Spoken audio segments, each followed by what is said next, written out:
Hello again and welcome to another episode of I Want to Talk About This Album. And today I'm going to wrap up the Scorpions. It's not their whole discography that I've done, but of the classic albums that I'm going to talk about. This is going to be the last one today. This is going to be In Trance. This is the fifth of the classics that I've done. I guess in order that they came out. The order I've done them is a little bit scrambled. Fly to the Rainbow. No, sorry. Lonesome Crow.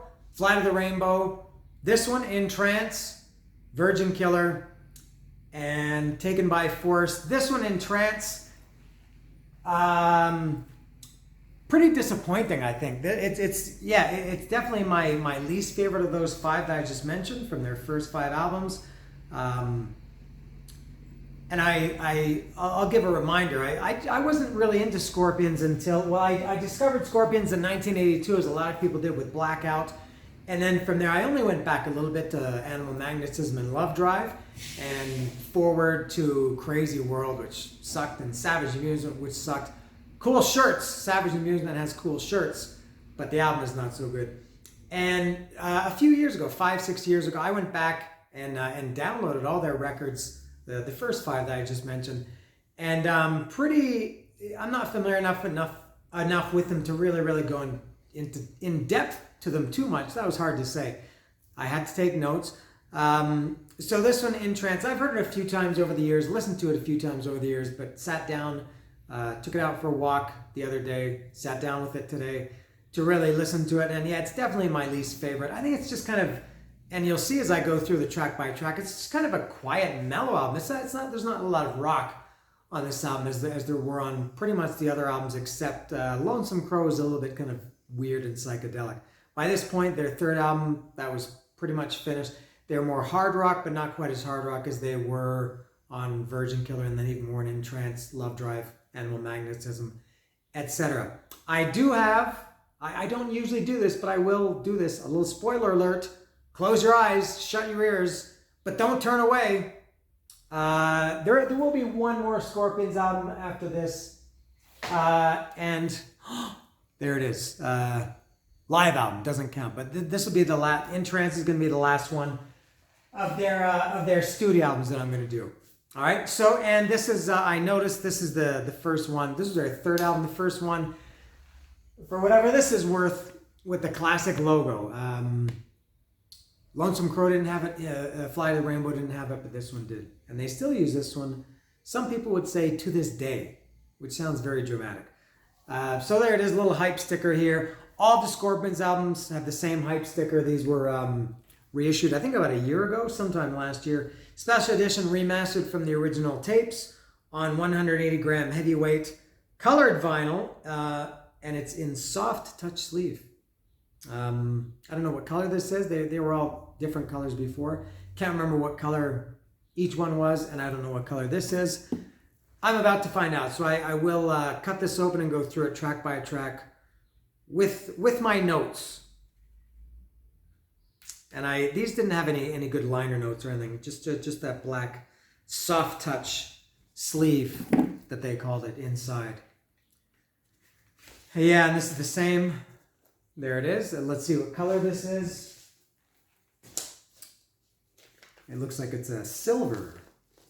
All right, well, there you go.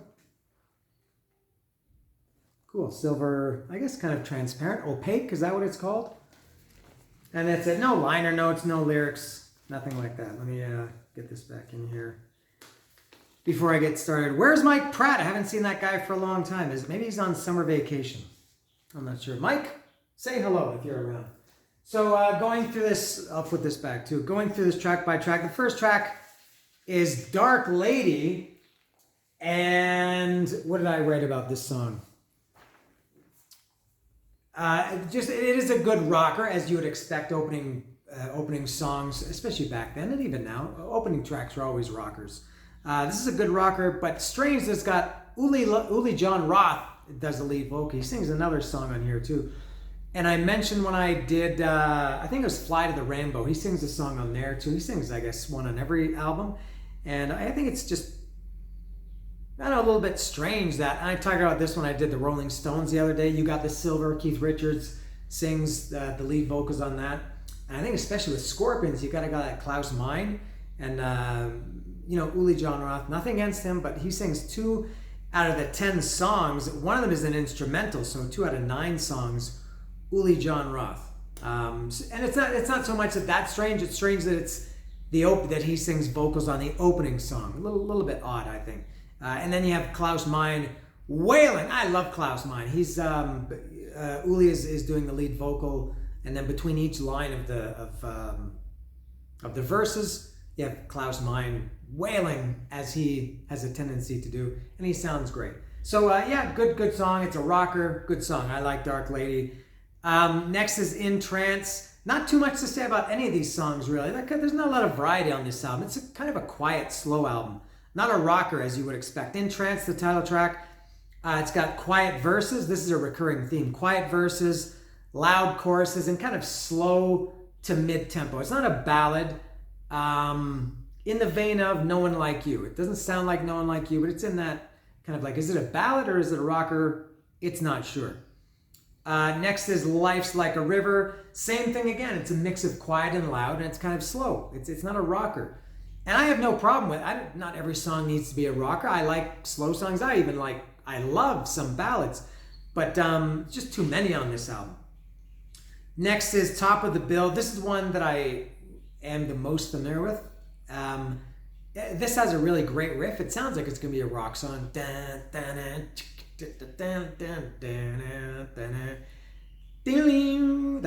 cool guitar coming in. But I feel like this song, and I've always felt that, I feel like it's missing something. It sounds like it's going to be a great up-tempo, real rock song. And it's not. It's got wailing guitar and cool riffs, but I don't know. And it's also kind of mid-tempo. It's just not a real rock, fast up-tempo like later, starting with Love Drive and Animal Magnetism and Blackout and Love First Thing. They had Another Piece of Me, Now, Coming Home. These real fast songs. Nothing like that here. The next song, same thing, Living and Dying. This is another, a quiet, slow one with the kind of big, loud choruses, similar again to No One Like You. And you would expect maybe Living and Dying to be like living and dying, laughing and crying. Once you've seen it, you'll never be the same. Life in the fast lane is just how it seems. It's hard and it's heavy and dirty and mean. It's not like that. It's just kind of a slow, at best, mid-tempo song. That song is so-so.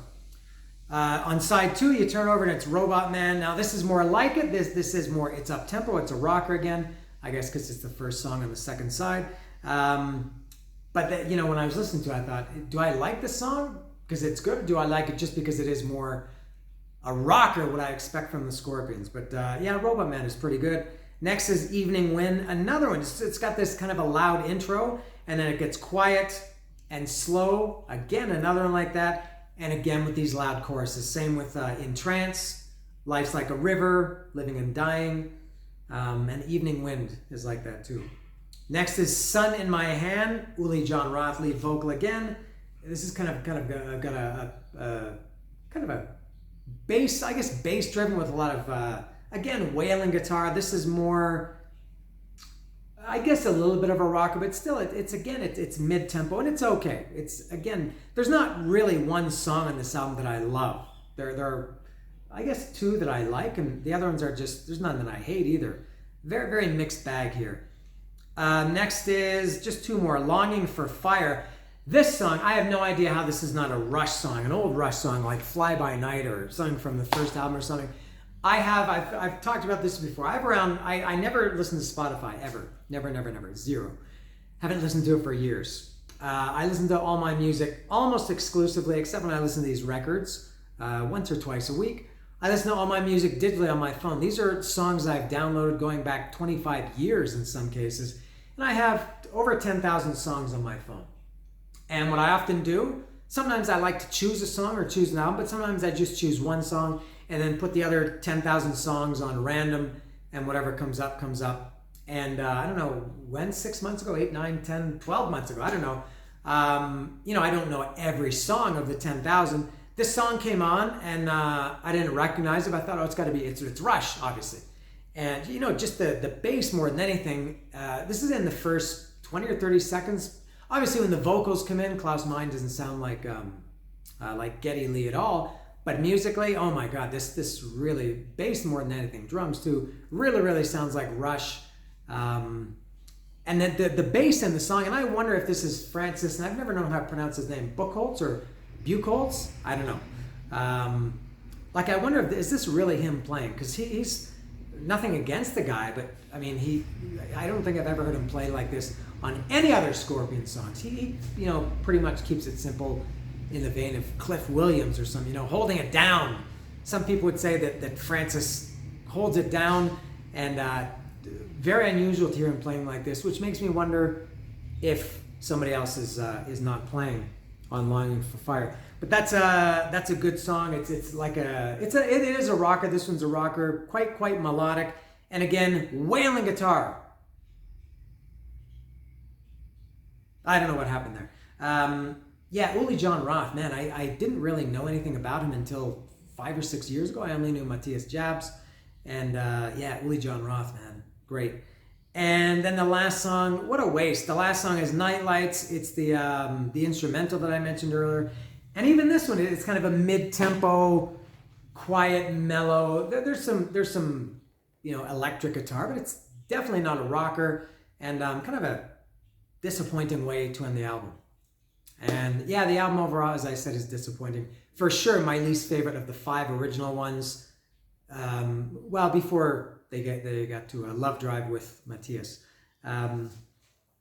I can pick this up now and hold it up again, as I always do at the end of these videos. And so that's it for Scorpions, except for Tokyo Tapes, which I'll be doing at some point. It might be a couple of months, but there it is. And this is Scorpions in Trance.